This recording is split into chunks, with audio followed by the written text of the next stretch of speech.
Hi, I'm Smitty, and I'm here with Charles Phillips, who's a pretty fascinating guy. Charles is an animator, a historian, and an instructor at the Vancouver Institute of Media Arts in animation. He worked with Lee Mishkin, Academy Award-winning founder of the VanArts classical animation program. But we're not going to talk so much about him. What really fascinates me about Charles and why I wanted to introduce him to you is because he is a font of historical knowledge in the media arts, the history of film, animation, broadcasting. So we're going to talk with Charles Phillips, my favorite historian, about the history of media arts. Thanks for joining us, Charles. I was fascinated when I first met you. You gave a lecture to the broadcast students on the history of radio. And I was just curious. Tell me your earliest memory of media, animation or radio or TV. A lot, I think, is from my dad. He was British and came to Canada back in the 50s and retained lifelong interest in his home. He used to listen to the BBC. Probably my memory of my father, my late father, is him sitting in the couch listening to the radio. As a kid, you know, you like your dad, and what my dad liked, I wanted to try. He liked jigsaw puzzles, I liked jigsaw puzzles. He loved listening to the radio. It was a natural habit, and so it became for me. Why the fascination with the history of radio and television and the old-time stuff? I guess part of that is due to my upbringing. We had a big family, and family had a lot of friends, big circle of friends. So I grew up hanging around with a lot of very old people. When I was 7, 8, 9, 10 years old, I knew a lot of people in their 80s and 90s. And I remember a memory pops in my head, sitting on the floor playing with my toy soldiers with my best friend. And his grandfather came in and he says hi, and he was a World War I veteran, and we chatted for a while. I don't know what he thought of us playing with our little toy soldiers on the rug. He was a veteran of World War I and World War II. And he says hi and leaves and so on. I remember my friend whispering to me, my grandpa fought, and he told me the battle, I don't remember, it was probably Passchendaele, perhaps Ypres, and he said he was gassed by the poison gas. And so as a kid, I sort of grew up interested in older things, I guess, because I grew up with a lot of older people. I valued their experience. I want you to tell me the story of the painted wall you found in Vancouver.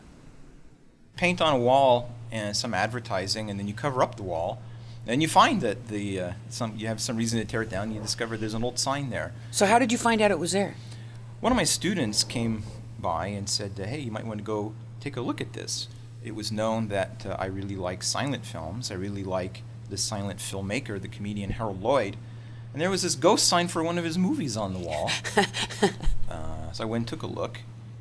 Oh, come on. You rushed right down. Perhaps that's one way of describing it. I ventured over there.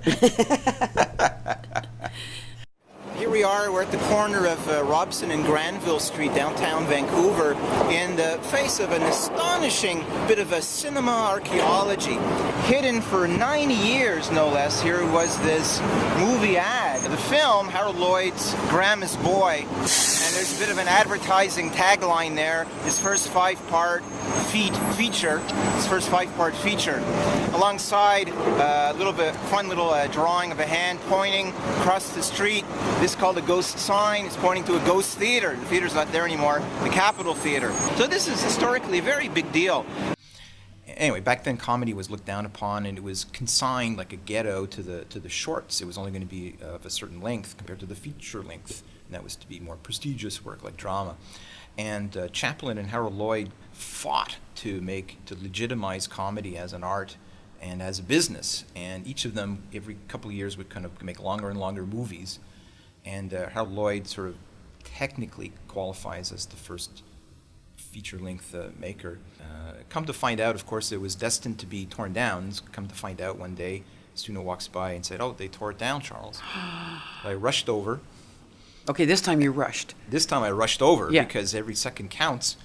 And sure enough, it was gone in a pile of rubble. And I asked one of the workers, I called him over, and I said, this is going to sound weird, but can I have one of the bricks? He fished out one.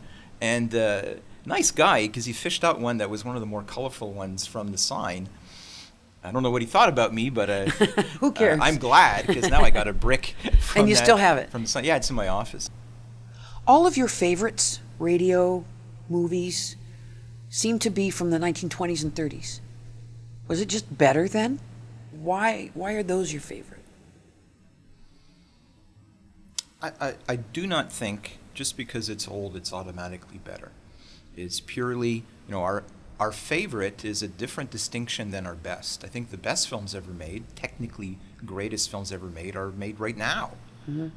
Pixar, I think, makes the greatest films of all time on an immensely technical measurement. Right. They're the most accomplished that there's ever been. The fact that they make so much money, I think, just further validates their skill and their quality. They speak to everybody. Everybody wants to see their movies. They help everybody become, in some way, more better people.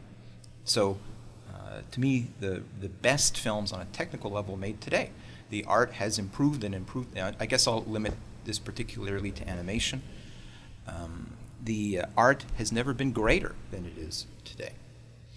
The artistic slash technical measurement of things, I think today is the best. Favorite, though, that's got such a personal connotation. That's got nothing to do with the technical quality of anything. Mm-hmm. It has everything to do with where you were when you saw it, who you were when you saw it, and what you became from experiencing the film. So what was magic about Charlie Chaplin? Well, here I make a distinction between the qualities of the human being and the qualities of the artist.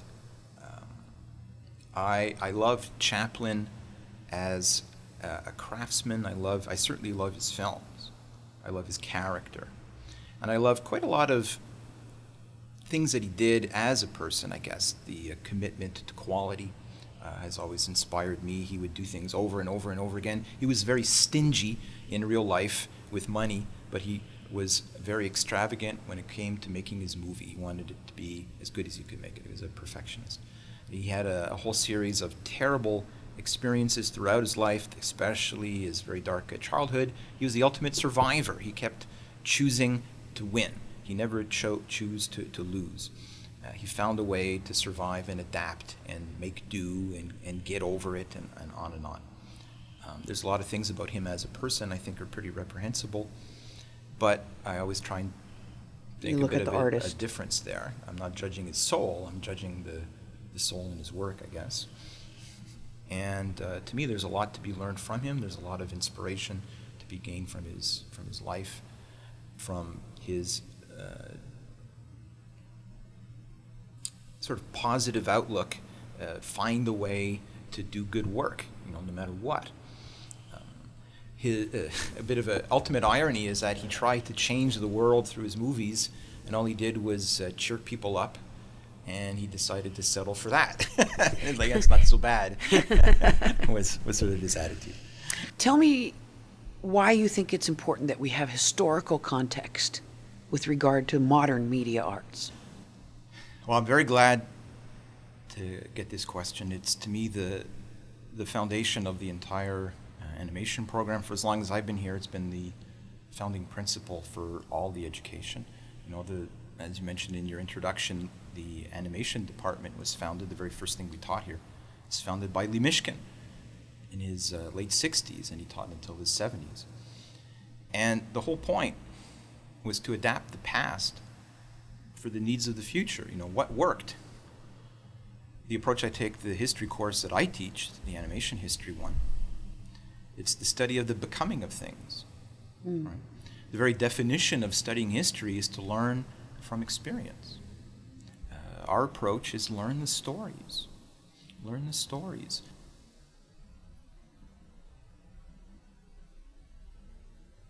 I would say one issue I have with the way modern audiences tend to watch older films or listen to older radio drama or interact with the older people is to be a bit more humble about it. Let's take the older films. They're old. They are different. They're completely different in pacing. Depending on the period, they're rather different in cinematic style. And so rather than sort of keeping yourself on the outside in some kind of tower, citadel of smugness, like, oh, we're so much better today, I would say submit to the work. Approach it emotionally rather than intellectually. And choose to win, don't choose to lose. There's something to be said for witnessing the first of something. You know, they don't know what you know. They're guessing, they're inventing, they're pioneering, and sometimes a new art form. They are different, they're going to sound different and look different. We'll celebrate the differences. There's something to be learned from them. And every once in a while, there's something lost to be regained from studying these old works. So that's Charles Phillips. Really fascinating man, huh? If you're a history buff at all, you could just sit for hours and talk with him about Orson Welles or Charlie Chaplin or Harold Lloyd. I want to thank Charles for joining me today and taking the time to chat. And I really want to thank him for sharing his passion and his enthusiasm and all his knowledge about the history of media arts. I think it's a really, really important aspect of what we do. Thanks for joining us. I'm Smitty.